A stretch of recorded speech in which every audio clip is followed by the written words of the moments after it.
கும்பகோணத்தில் சாமுண்டீஸ்வரி அம்மன் கோவில் திருவிழாவை ஒட்டி கத்தி போடும் வினோத வழிபாடு நடந்தது.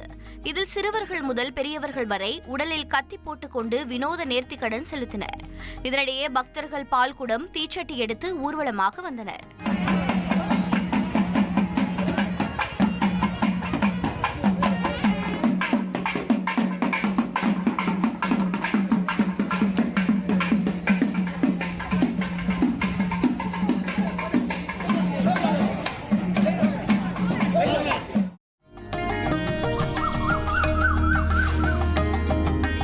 நெல்லை மாவட்டம் பனகுடி அருகே வடலி விலை ஐயா வைகுண்டர் தலைமைப்பதியில் ஆணி திருவிழாவை முன்னிட்டு சந்தனக்குட ஊர்வலம் மேளதாளத்துடன் வெகு விமரிசையாக நடந்தது.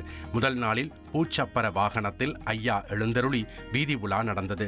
இதனிடையே கன்னியாகுமரி மாவட்டம் முட்டப்பதியில் இருந்து செண்டை, சிங்காரி மேளங்கள் முழங்க ஆட்டம் பாட்டத்துடன் 51 சந்தன குடங்களில் தீர்த்தம் கொண்டுவரப்பட்டு வடலி விலை ஐயா பதியில் சிறப்பு பூஜை நடந்தது.